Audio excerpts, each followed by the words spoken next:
Let's talk about JoJo Siwa. JoJo Siwa is an American singer, dancer, actress, and social media personality. She first gained fame as a contestant on Abby's Ultimate Dance Competition and later appeared on Dance Moms. And apparently she's trying to get involved in trans politics. I feel like I have faced almost every public challenge that there has been. JoJo Siwa is once again turning heads with a bold new look. While attending the red carpet for this year's GLAAD Awards, the 20-year-old star appeared to have shaved the sides of her head for a jaw-dropping mohawk look.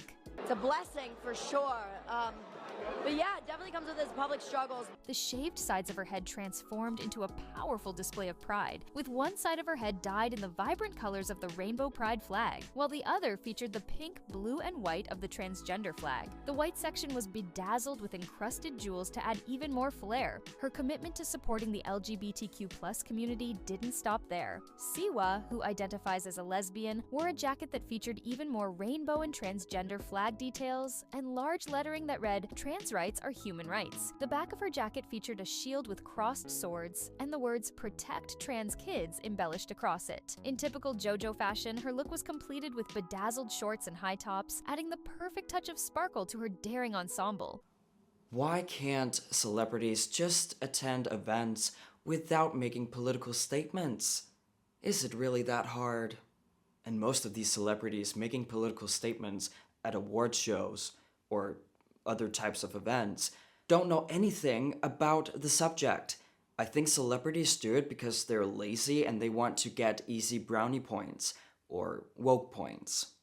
I think it's so embarrassing, but in this case, JoJo Siwa, or however you say her name, is promoting something extremely harmful, something I would consider to be child abuse.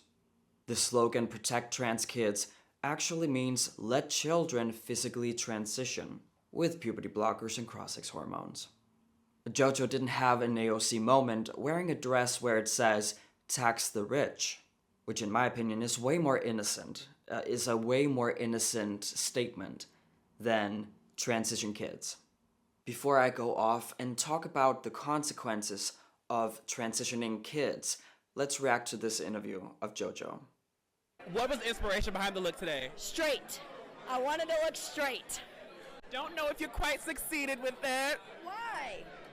You know what's funny is I was having this moment where I was like, oh, I look like a little dude.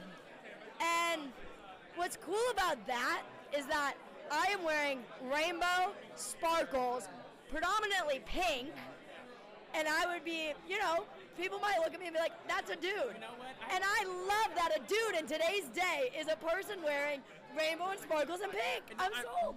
Look at me. To you, I am a dude, and I'm sold.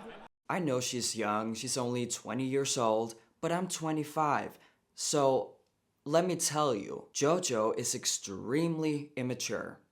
Thinking that shaving your head and wearing an oversized blazer as a woman makes other people perceive you as a man is such an immature way of thinking. I was about to say that's how a child thinks, but children are actually smarter than that. They know how biology works too. I love how JoJo thinks this is a new concept, men wearing pink and sparkles. But it's not a new concept. Men have been doing this for many, many years. What is a new concept, though, is promoting children transitioning. The concept of trans kids is new. And if you ask any older transsexual, they would say the same. Kids were never in their spaces in the transsexual, gender transition space. Do you all know why that is? It's because trans kids do not exist. The kids, of course, exist, but they're not trans. No child is trans, it is an adult term, label. The kids we're talking about are either gender confused or, in very rare occasions, gender dysphoric. But what's important to remember is just because a child might deal with some symptoms of gender dysphoria doesn't mean they should transition physically or even socially, because it's impossible for anyone to know if the child will grow out of their gender dysphoria or if they will always deal with the disorder. How can you tell? And how can you tell the difference between a gender dysphoric child and a child who's just confused about gender and maybe watched too much TikTok, which is filled with trans propaganda? The biggest red flag is children calling themselves trans. Who taught them that word? Actual transsexuals like myself didn't know what trans was, what it meant when we were children. We knew that something was off. We knew that we felt uncomfortable in our own skin, but we didn't know. It was impossible for us to know that we were transsexuals. We were children and we didn't grow up with the LGBTQIA plus pee-pee poo-poo culture, the activism culture. It wasn't a thing back then. It wasn't even a thing when I was a child. That's how new it is. Now back to the physical transition. The physical transition is not for kids. I can say that as someone who went through it. I'm a woman and I have been on testosterone for 5.5 years. I got top surgery 4 years ago, and I also got a hysterectomy, meaning I got my uterus and ovaries removed. I'm not saying you need to experience the medical transition to know that it's not for kids. I'm just saying to all the people who want kids to transition, maybe listen to me. Just maybe. I kind of know what I'm talking about. Children cannot consent, period, and they can especially not consent to the medical transition. So it's unethical for adults, for doctors with degrees to do this to children without their consent. It's unethical for doctors to do this to children just because their parents give them the green light.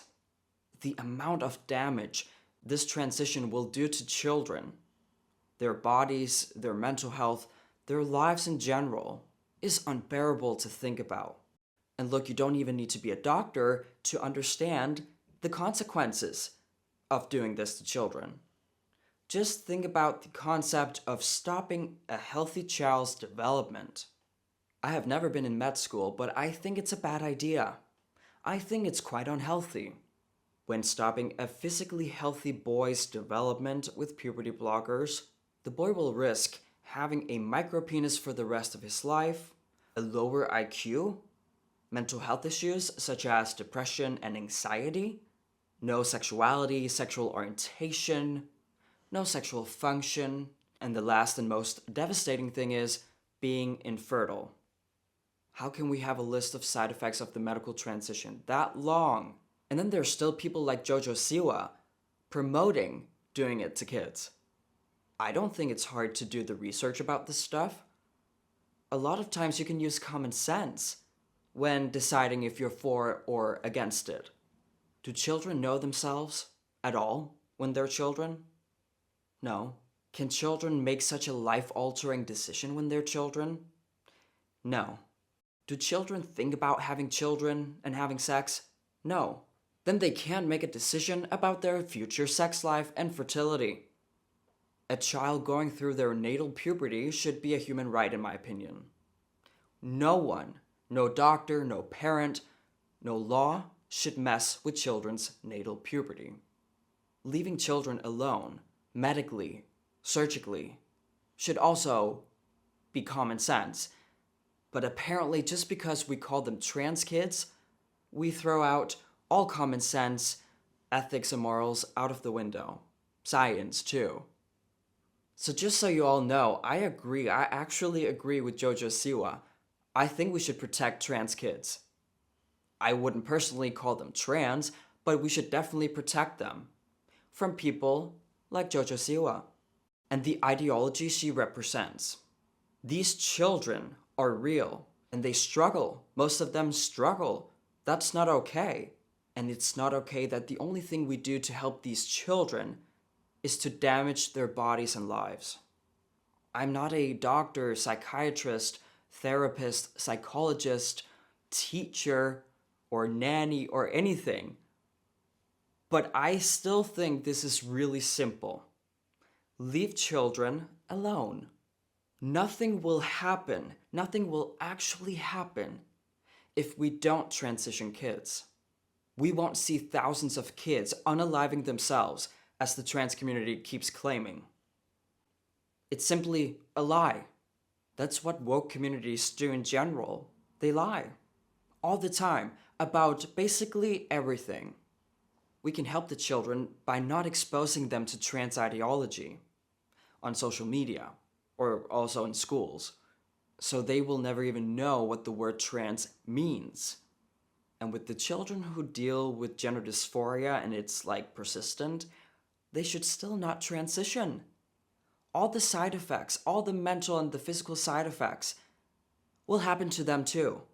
A child's body will always not like receiving puberty blockers and cross-sex hormones, no matter the identity, no matter the mental disorder. We can help and support them too. We could say, when you're 18, hopefully older, you can transition. But I am protecting you right now by not putting medicine, drugs into you. And obviously, adult transsexuals exist. We survived our childhoods because it's possible. Of course it is. And when you think about it, the gender dysphoria is not that bad when you haven't reached puberty yet. It's when the puberty starts, it gets really bad. The way I look at it, the transition, the medical gender transition, is a way to treat chronic and severe gender dysphoria. Usually, doctors don't hand out treatments to people before they get sick, before they show signs of any symptoms of a disorder. That's reality, and I'm glad that it is. Because most children, the vast majority of these trans kids, are not going to identify as trans as adults. According to just some statistics, between 60 to 90% of the children will grow out of their gender dysphoria by puberty. JoJo Siwa is extremely irresponsible, in my opinion. She's promoting this harmful thing that adults are doing to children, and I hate how these people are not experiencing any consequences of promoting this stuff. It's almost like supporting and promoting children transitioning is the new cool thing to do. It makes you cool. I sincerely hope that will change in the nearest future. Alright, thank you so much for watching. If you want to see more content like this, remember to hit subscribe and the notification bell. Let me know what you think, and I cannot wait to read your comments down below. Peace out.